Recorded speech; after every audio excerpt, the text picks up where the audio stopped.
अस्सलाम वालेकुम, मैं हूं अब्दुल बासित। आप देख रहे हैं हमारा यूट्यूब चैनल WSL कंसल्टेंट्स। तो WSL टॉक्स के आज के एपिसोड में हम स्टूडेंट्स के एक बहुत ही इंपॉर्टेंट प्रॉब्लम के ऊपर डिस्कशन करेंगे। इसके ऊपर हमारी ज़्यादा वीडियोस मौजूद नहीं, आपको इंटरनेट पे भी बहुत ही कम इसके बारे में मालूमात मिलेगी, लेकिन आज मैं और मिस राफिया हम इस बारे में आपको कंप्लीट डिस्कशन देंगे। टॉपिक हमारा आज का होगा कि ऑस्ट्रिया में जब आप स्टडी वीज़ा पे जा रहे हैं तो वहाँ पे आपको अकोमोडेशन लेने में क्या प्रॉब्लम आ सकती है, आपके पास अकोमोडेशन की चॉइसेस क्या हो सकती हैं और वो अकोमोडेशन आपने यहाँ से कैसे बुकिंग करवानी है। इसके अलावा और भी बहुत से क्वेश्चंस हैं। तो चलिए अब हम इस सीरीज को आगे बढ़ाते हैं। सबसे पहले मिस राफिया, थैंक यू आपका हमारी इस सीटिंग में आने के लिए। तो सबसे पहले आप बताएं कि स्टूडेंट को अकोमोडेशन कब बुकिंग करवानी होती है। अच्छा, अकोमोडेशन बुक उन्होंने जो करनी है वो वीज़ा टाइम पर उन्होंने करनी होती है, जब उन्होंने वीज़ा अपनी फाइल करनी है। अकोमोडेशन बुक का अगर मैं आपसे बताती चलूँ तो वो ये कि मैं आप सजेस्ट करूँगी स्टूडेंट्स को कि कुछ मंथ्स पहले सर्चिंग स्टार्ट करते हैं। एक्सेप्टेंस के बाद इन्होंने बुक करनी होती है अकोमोडेशन। वो इसीलिए क्योंकि जिस सिटी से इनको एक्सेप्टेंस लेटर रिसीव होता है उस सिटी में ही इनको अपनी अकोमोडेशन चाहिए होती है। फॉर एग्जाम्पल स्टूडेंट्स को अगर साल्जबर्ग से या इंस्ब्रुक से या वियना से उनको कोई एक्सेप्टेंस लेटर रिसीव हो रहा है तो उनको चाहिए कि वो जल्द से जल्द अपनी बुकिंग कंप्लीट करें। ये मैं इसीलिए कह रही क्योंकि ये बिग सिटीज हैं और इसमें बुकिंग बहुत जल्दी हो जाती है। फिर स्टूडेंट्स बाद में बहुत ज्यादा उनकी क्यूरीज होती हैं कि हमें कोई भी नॉर्म रिसीव नहीं हो रहा, बुकिंग हो गई हुई है। वो इसीलिए होता है क्योंकि उनके जो सिटी होती है, यूनिवर्सिटी जहाँ पे उनकी लोकेट करती है वो वियना में होती है या साल्जबर्ग में होती है। तो अगर आपको यहाँ का प्लान है कि जी मैंने वियना में जाना है या मैं लिंस में जाना है, साल्जबर्ग में जाना है, तो कोशिश करें कि कुछ मंथ्स पहले सर्चिंग अपनी स्टार्ट करते हैं, ठीक है, ताकि आपके माइंड में हो कि हाँ जी ये प्लेटफॉर्म है जहाँ से मैं बुकिंग कर सकता हूँ, वहाँ पे अवेलेबल है। और जैसे आपको एक्सेप्टेंस रिसीव हो आप उसको फौरी बुक करें। बिल्कुल, यानी कि हमें वेल इन एडवांस सर्च करनी चाहिए, बिल्कुल, ताकि हमें अकोमोडेशन मिल जाए। तो अकोमोडेशन हमें कितने देर की बुकिंग करनी होती है? अगर 2 साल की यूनिवर्सिटी है तो क्या हम यहाँ से 2 साल की अकोमोडेशन बुक करके जा रहे हैं? नहीं, ऐसा बिल्कुल भी नहीं है। यूनिवर्सिटी में अगर ऑस्ट्रियन यूनिवर्सिटी की रिक्वायरमेंट्स आपको बताती चलूँ तो उसमें मिनिमम 3 मंथ्स की रिक्वायरमेंट होती है कि आपके पास कॉन्ट्रैक्ट जो है वो 3 मंथ्स का होना चाहिए, ठीक है। ये जरूरी नहीं है कि 2 इयर्स की आप एजुकेशन कर रहे हैं तो एडवांस में 2 इयर्स की आपके पास हो।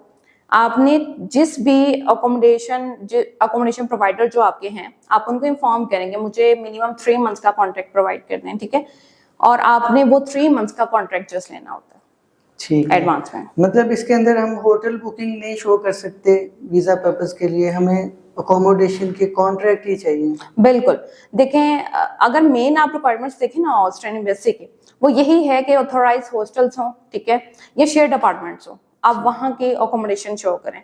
होटल बुकिंग तो मैं बिल्कुल सजेस्ट नहीं करूँगी क्योंकि वो ऑस्ट्रियन यूनिवर्सिटी बिल्कुल उस पर अगर मैं ये मेंशन कर दूँ ऑब्जेक्शन भी कर सकती है, तो बेहतर है आप अकोमोडेशन सर्च करें, वही बुक करें। ठीक है, यानी कि हमने हॉस्टल्स बुक करने हैं या हमने शेयर्ड अपार्टमेंट्स बुक करने हैं। जी। तो इसके अलावा स्टूडेंट्स का क्वेश्चन होता है कि जो इसकी पेमेंट होती है वो क्या हमने पूरी टर्म की पेमेंट करनी है या हमें कोई एडवांस पेमेंट देनी होगी अकोमोडेशन के लिए? इसके बारे में थोड़ा बता दें। जी बिल्कुल, हाँ जी, आपने एडवांस में पेमेंट तो करनी होती है, ठीक है। अब इसमें डिफरेंट कैटेगरी होती है। कुछ ऐसे भी होते हैं हॉस्टल्स जो कि आपसे जस्ट फर्स्ट मंथ रेंट लेते हैं, ठीक है, लेकिन कुछ ऐसे होते हैं जो सिक्योरिटी फीस भी चार्ज करते हैं, ठीक है। अब कुछ स्टूडेंट्स के माइंड में होता है कि हाँ जी हमने सिर्फ वो एग्रीमेंट लेना है, हमने कॉन्ट्रैक्ट लेना है, हमने पेमेंट नहीं करनी, वहां जाके हम पे करेंगे। तो ऐसा बिल्कुल नहीं है। मैं आपको ये बता दूं कि जब आप अकोमोडेशन वहां पे सर्च करते हैं और वो आपको इन्फॉर्म करते हैं कि जी ये ऑफर अवेलेबल है, तो आपको एडवांस में पेमेंट करनी होगी। वो आपको अकोमोडेशन प्रोवाइडर इन्फॉर्म करते हैं, ठीक है, कि हाँ जी आपने ये फर्स्ट मंथ रेंट इतना पे करना है, सिक्योरिटी रेंट आपने इतना पे करना है। एक एग्जाम्पल देती हूँ, अगर आप पाकिस्तान में भी कोई रूम रेंट पे लेते हैं तो आपको एडवांस देना होता है, उसके साथ साथ आपको फर्स्ट मंथ रेंट एडवांस में देना होता है। सेम है जब आप ऑस्ट्रिया में कोई अकोमोडेशन ले रहे होते हैं, आपको security fees plus first month rent advance में पे करना होता है। अच्छा सर, इसमें मैं एक बात ऐड करती चलूँ कि कुछ स्टूडेंट्स ऐसे होते हैं जो कि प्लेटफॉर्म में कंप्लीट फॉर्म फिल कर देते हैं जिसमें आपकी पर्सनल डिटेल्स होती हैं, आपको किस चॉइस का रूम चाहिए वो कंप्लीट फिल कर देते हैं, लेकिन वो फी पे नहीं करते। फीस कौन सी? रजिस्ट्रेशन फी, जो कि उस प्लेटफॉर्म की होती है, वो 20 यूरो हो सकती है, 20 to 35 यूरो तक होती है अप्रोक्सीमेटली। तो वो आपने लाजमी पे करनी होती है। स्टूडेंट क्या गलती करते हैं कि वो फॉर्म फिल कर देते हैं, उनको लगता है कि हाँ जी ये सबमिट हो गया, अब मेरी रिक्वेस्ट प्रोसीड हो जाएगी। ऐसा बिल्कुल नहीं होता।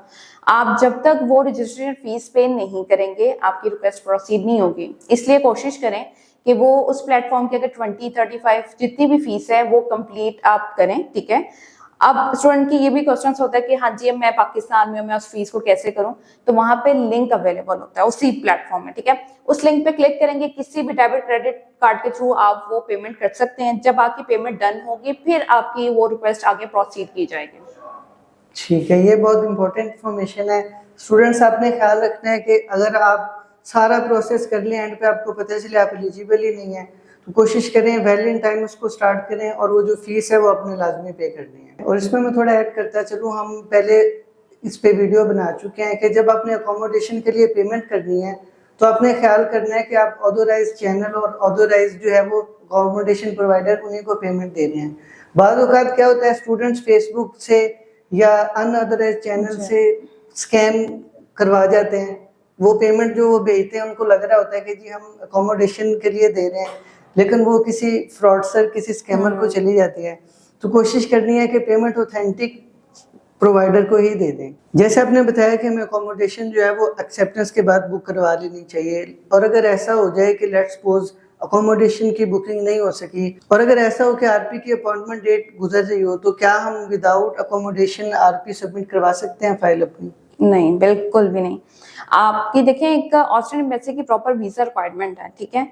अगर आप उसको फुलफिल नहीं करेंगे तो आपकी वो वीजा सबमिट नहीं करते, वीजा फाइल। वो आपको टाइम दे देंगे कि हाँ जी आपके पास अब ये 15 डेज हैं या आपके पास 10 डेज हैं, काइंडली अकोमोडेशन सर्च करें और हमारे पास वो फाइनल कॉन्ट्रैक्ट लेकर आएं।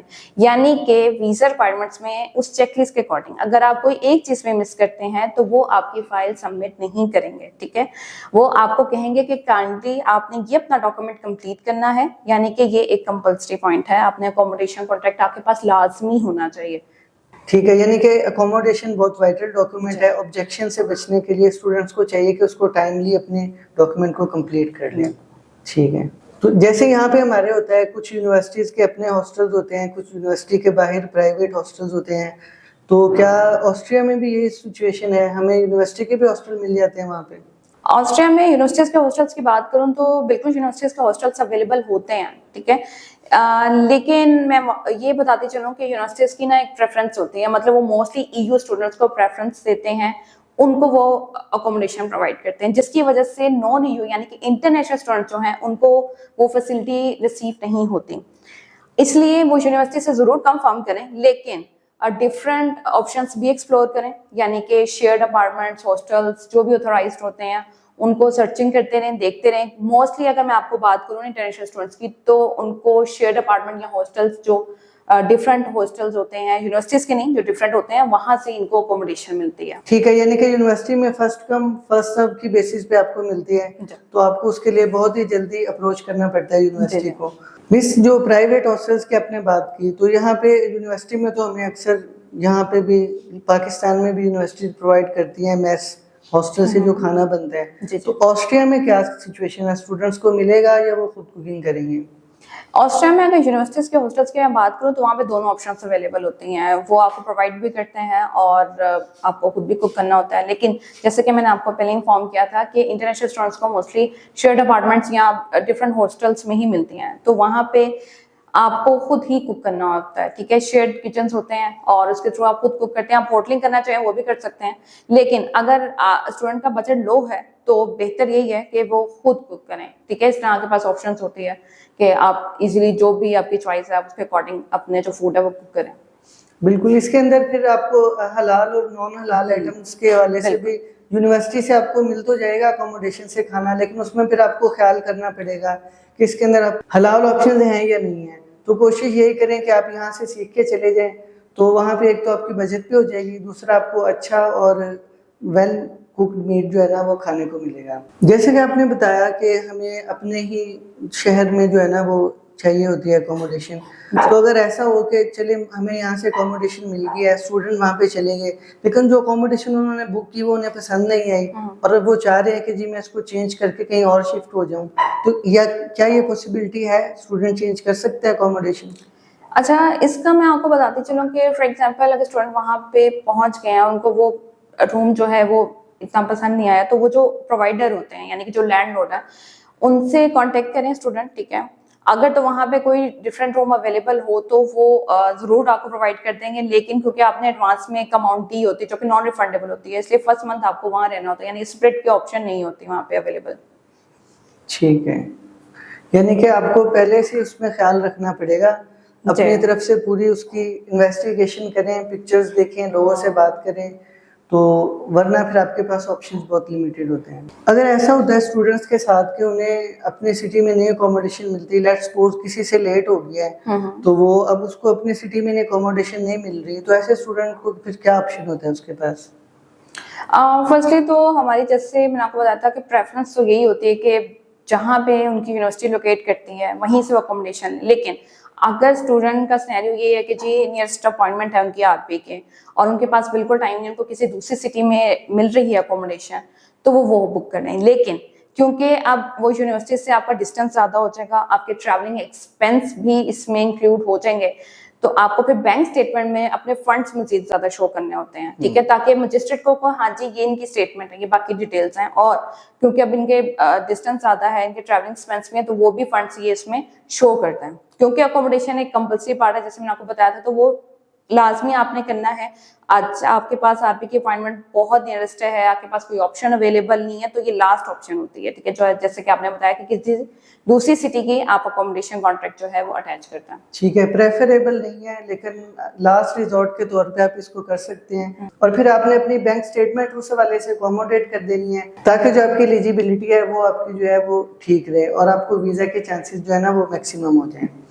तो व्यूअर्स, ये थे हमारी आज की वीडियो, जिसमें हमने ऑस्ट्रिया की अकोमोडेशन के हवाले से बहुत से क्वेश्चंस डिस्कस किए।